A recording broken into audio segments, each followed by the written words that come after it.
They say you should always follow your dreams, but at what point does ambition have to succumb to reality? After all, while the hardware games run on has never been more advanced, we still see games unable to live up to their potential. Even with these harsh realities, however, we still wish to pay our respects to the long departed. As today on Developing Devs, we look at now gone developers Silicon Knights. From their successful remakes and the best horror game of a generation, a 9-year developed game that would end up being their downfall, and an apparent love for legal battles with other developers. But perhaps I'm jumping ahead too soon. This is Developing Devs.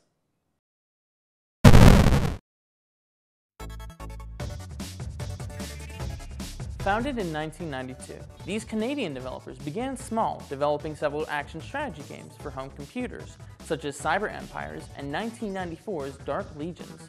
While these games went on to get only average to slightly above average ratings, their pedigree for detail made them the best pick for Sega to develop the Sega Saturn title, The Horde, in 1995, garnering much praise. After these early successes, Silicon Knights director Dennis Dyack decided to switch development focus to console games after seeing the success of The Horde. 1 year after The Horde's release, the company released the first game in what would become the Legacy of Kain series, Blood Omen, allowing players to play as anti-hero vampire Kain in a mix of action, puzzle, and slight bits of RPG elements. Dennis Dyack wanted the game to be something made for adults, and showed this through the use of many narrative themes like the ideas of free will and redemption, as well as taking many liberties and ideas from famous horror novels. The game received many positive reviews, but due to a legal dispute on who the game's true owner was, Crystal Dynamics took over the rights and would make the remainder of the sequels to the series. In an ironic twist though, Blood Omen's 3 and a half-year development period would be a sign of things to come, as 3 years later, Silicon Knights announced the game that would, over the course of many years, begin to slowly lead them towards bankruptcy. In 1999, Silicon Knights announced 2 Human for the original PlayStation, intended to be a futuristic action game centered around humans that are technologically augmented around 2450 AD. Small bits of gameplay were shown, glimpsing at different cybernetic enhancements like vision filters and different heads-up displays that gave details about enemies.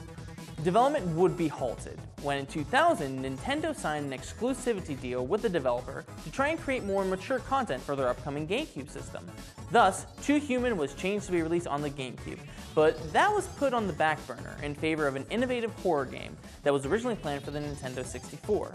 This game would become known as Eternal Darkness: Sanity's Requiem. Releasing on June 23, 2002, the game was a third-person horror game centered around a haunted mansion and a mysterious book that had plagued a family through 12 different time periods.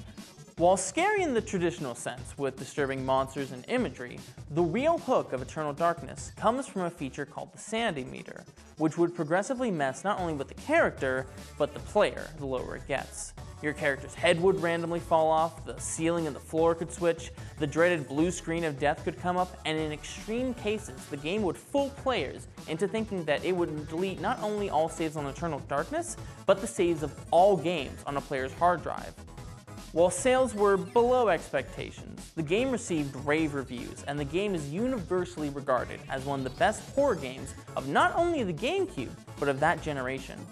The game's success would then lead Nintendo to ask Silicon Knights to develop a remake for Metal Gear Solid in 2004, Metal Gear Solid: The Twin Snakes, featuring updated graphics and taking new stealth gameplay from Metal Gear Solid 2, released 2 years prior. Not wanting to just re-release someone else's game entirely, Silicon Knights put their stamp on one of Metal Gear Solid's most famous bosses, the mind-reading terror Psycho Mantis, by having him read the player's memory card and tell players if they had played specific games, such as Castlevania, Super Mario Sunshine, and The Legend of Zelda, in an effort to get in players' heads. But what about 2 Human? After it was announced to be developed for the GameCube, the game went silent for years with not a single video, screenshot, or development news statement being released to the public. That was until 2005, with a new CG trailer and a new direction for the game's setting and story. Gone was the 2450 AD setting, now replaced with a techno-future retelling of Norse mythology, wherein players would take control of the god Baldur, who would struggle with the issue of protecting humanity while trying to hold on to his own when faced with cybernetic enhancements of his fellow gods. The game was also announced to be the first part of a trilogy, So just to pause here, this is an ambitious game that's now changing its entire idea and design, which has, at the time of this news release, been in development for 6 years. Is now only the first part of a supposed trilogy of games, even before the first game is released. Keeping all this in mind, there's still a chance this could work, and the new look we were given in 2005 was certainly promising. But while things were looking up for the game, even finally getting a tentative release date of holiday 2006 and releasing a demo during E3 that was downloaded over 900,000 times, this was all a cover-up for the real problems that were going on. First was the financial commitments. In addition to what was put in during the PS1 and GameCube development cycles, the game's budget was reportedly somewhere in the realm of $60 to $100 million once the game was finally released.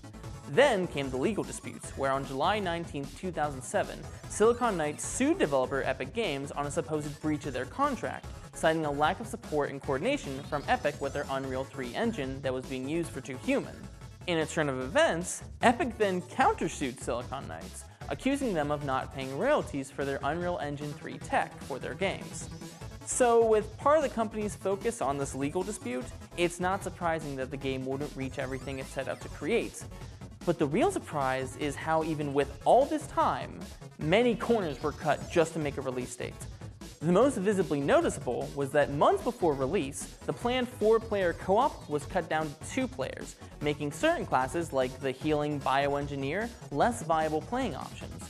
What was worse, the game's loot system wasn't well implemented, making finding better weapons, armor, and items more of a game of luck rather than based on the challenging kind of enemy defeated, making the grind worse than other RPGs at the time.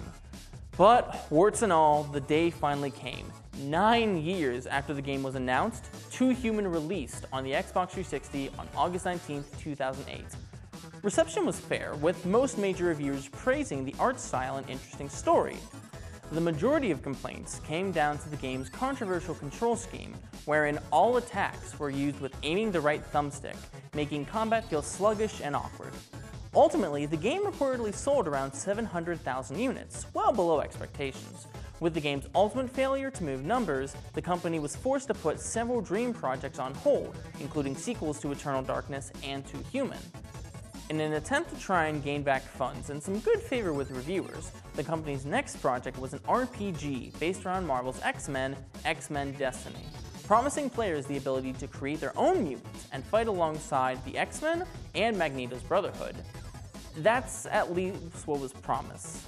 What was actually released let players play a button mash fest with only 3 options for who to play as and a limited basic number of mutant abilities to choose from. Needless to say, the game received very low reviews and sales numbers. 1 year later, after all the legal issues and court sessions were over, Silicon Knights lost their lawsuit with Epic Games, being court-ordered to remove all games made with Unreal Engine 3. So, along with having spent millions and made very little back, the company now had to pull 2 Human and X-Men Destiny. With no source of revenue and no funding for upcoming projects, Silicon Knights had to file for bankruptcy on May 16, 2014. A sad tale of ambition, impaired with financial and legal issues, Silicon Knights is sadly more remembered now for what they didn't achieve. But with titles like Eternal Darkness and Metal Gear the Twin Snakes, it's important we remember that great ideas can come from the most unlikely places.